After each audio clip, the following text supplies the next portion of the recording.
this? A letter for me. Welcome to another episode of Through the Mail Thursdays. I have 4 more envelopes I'm going to open. I actually already opened one of them, only because I wasn't sure who it was. Let me straighten the camera out just a tad there. Anyways, look forward to opening these up. I got a feeling that most of these are NBA successes. All 4 of them might be, but we'll just open them up and see. I mentioned in a previous video I recently sent out a few NBA requests, so I think this is them coming back. So, to further ado, here we go. So the first one, like I said, I already opened. And this one is Mr. Fred Roberts. And it looks like he signed 4-4 for me. Now a little bit about Mr. Roberts. He played at Brigham Young University. I think he played roughly about 13 years in the NBA. Let's see, I'm taking a look on my phone here. 6'10", power forward center. Looks like he spent most of his career in a backup role, especially the latter part of his career. Played mainly for the Milwaukee Bucks most of his career. 5 seasons, in fact. Then he played 2 seasons with the Celtics, 2 with the Jazz, 2 with the Spurs, then 1 apiece with the Lakers, Cavs, and Mavericks. But Mr. Roberts was a long-time NBA role player, I guess would be the best way to describe him.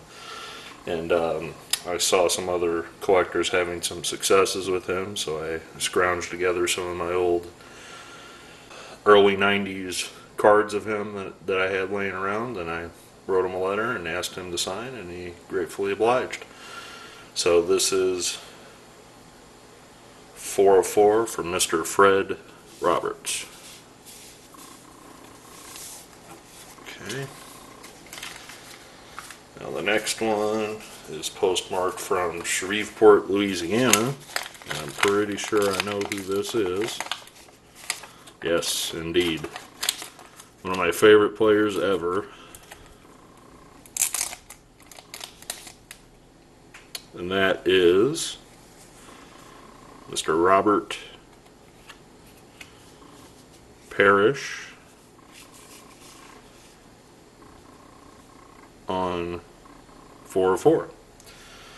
Now, many of you know Mr. Parish was on many of the Celtics championship teams. Before that, he played for the Golden State Warriors. Red Auerbach traded for him and basically built the dynasty of the Boston Celtics after he acquired him via trade. These were some of my favorite cards of Mr. Parish.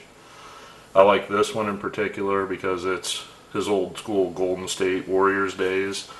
Now this isn't an original card. This is I guess you would call it an NBA yearbook class of 76 from the 91 Hoops set, but it's a retro picture of him. This card is out of, I want to say, 92-93 Upper Deck, and this is the infamous art cards that are checklists also. And I'm not sure, if you enjoy those cards, but I really, back in the early 90s, whether it was baseball, football, basketball, even hockey, I believe, I always thought it was cool to get one of these art checklist cards in a pack, because not only was it that, but it was also a checklist and told you who else was in the set, from that particular year. So that one's pretty cool. This one's just your regular 92-93 Upper Deck that's in the set with this 92-93 Upper Deck. But these are also pretty cool. These are what they call hoop scoops, and these came out in, I want to say, 94, 95? Yeah, 1994. And the cool thing about this is on the back, it would have trivia questions about the aforementioned team on the front. You know, for example, let's see here. Yeah, this one's a real easy one. Well, it's not really that easy.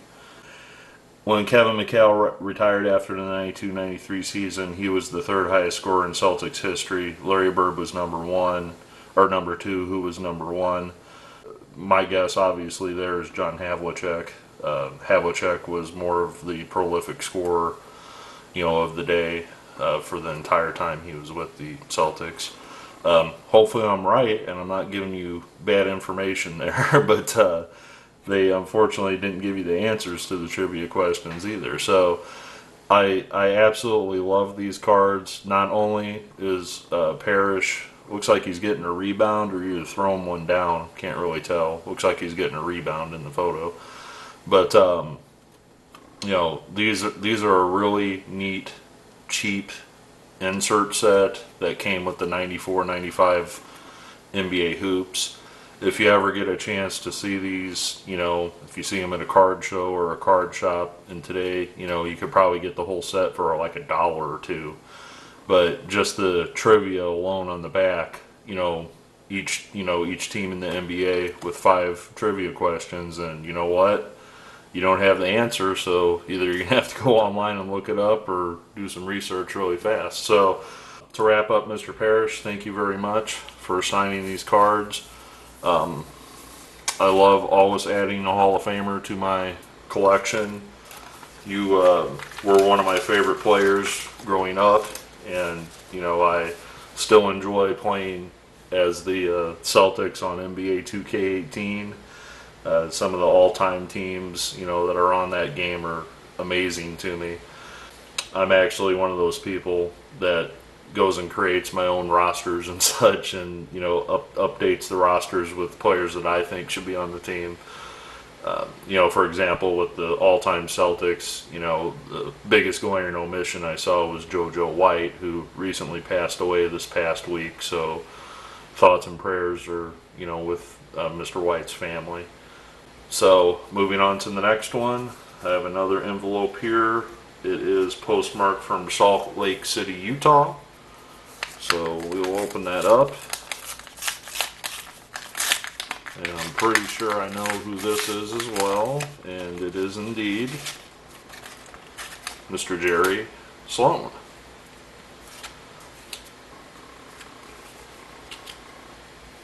Now it looks like Mr. Sloan returned 3. I believe I might have put a 4th one in there and he kept it, which is totally fine. I always, you know, keep an extra in there for anyone that wants to keep an extra or two. I always include a couple extra for the athlete. But Mr. Sloan is, let me rearrange those, get them on camera a little bit better. Sorry about that. As many as you know, Mr. Sloan was a long-time NBA coach with the Utah Jazz. He previously, before that, played for the Chicago Bulls. Let me give a quick look up on him really fast here. I apologize about taking my phone out here. We'll start with him as a coach and see what we can learn from there. Let's see,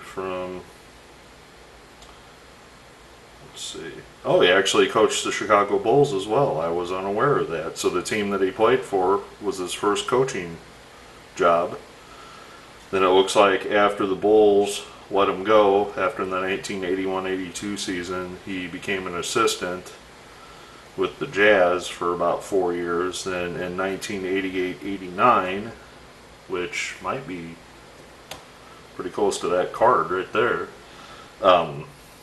is when he started coaching the Jazz. And obviously with the Stockton and Malone combo, he had quite a bit of success with those two individuals. Overall, Mr. Sloan coached in over 2,000 games. He had 1,221 wins and 803 losses as a coach, and that put him at .603, so 60% for his overall winning percentage during the regular season. Now the only, I guess, negative thing about Mr. Sloan is he never was able to lead his team to a championship. He coached during the era of the great Michael Jordan, and Hakeem Olajuwon with the Rockets won. The Seattle Supersonics with Sean Kemp, Gary Payton, you know, of that era. And later on he coached, I guess, when the Lakers probably started their dynasty along with the Spurs. But going back to his playing career, actually his first season he was drafted by the Baltimore Bullets. Wow, okay. He was a two-time All-Star with the Chicago Bulls. His nickname was actually the original Bull. He has his number retired by the Bulls. He was a third-round pick, so he wasn't even a highly... Oh, I take that back. He was a third-round pick by the Bullets in '64, and I guess he chose to stay in college, which was the University of Evansville. Then the Bullets made him the fourth overall pick in the 1965 draft the following season. So he was actually drafted twice by the Bullets. Now, I don't know how he came to Chicago via the Bullets. I'd have to do some research on that, and I'm not going to do that while I'm recording. But he definitely was a good player. So, thank you, Mr. Sloan. Again, like Mr. Parish, love to add Hall of Fame autographs to my collection. Now, I've got one more envelope here. We'll wrap this up after that. And it is postmarked from the Metroplex in Detroit. So let me open that here. I already started tearing it there. And I'm not too sure on who this one is, so this one's going to be a surprise for me. Ah, okay. Well, this is Roger Penske of Roger Penske Motorsports. And let's just see what he signed here. I sent 4 of them. And it looks like he only signed 2 of the 4, which is fine. So I'm just going to throw the extras to the side here. So I'm not talking about cards that aren't on the screen. So Mr. Penske obviously is well known in the racing industry. I sent these to Mr. Penske, oh geez, way before I started doing the Through the Mail Thursdays. I would say it's probably been close to 6 to 8 months since I originally sent these. Penske, I don't know if he's still active. I would imagine he is in some capacity, but he has been around a very, very, very long time. So I would imagine being an owner, you know, you can still be involved with that up until, you know, you no longer can. And he's very well known for not just NASCAR but also Formula One or Indy 500 type of racing. Just looking through his profile really quick here are some of the drivers that have driven for Mr. Penske. Just to give a background, Gary Bettenhausen, Tom Sneva, Mario Andretti, of course, Bobby Unser, Al Unser Sr., Al Unser Jr., Emerson Fittipaldi, Rick Mears, Danny Sullivan, Paul Tracy, and Gil DeFerrin. Also, Joey Logano and Ryan Newman, who are current drivers, so there's my answer to that. He is very active still to this day in racing. Those are like probably, you know, the most well-known race car drivers out there, and you know, ever, especially in the Indy 500, you know, circuit. I mean, I'm not well versed in my racing history as I am my baseball and basketball and such. So I'm going to go step out on a limb here and probably say all those people that I mentioned that were Indy drivers probably won the Indy 500 at one point or another in their career under Mr. Penske. So, well worth the wait. Mr. Penske signed, like I said, 2 of 4, which, you know, is fine. You know, I'm always happy to at least get one back, especially when you get a legend like this in the mail. So, with that being said, I will leave the information about all of these individuals in the description for this video, and I hope you enjoyed this video.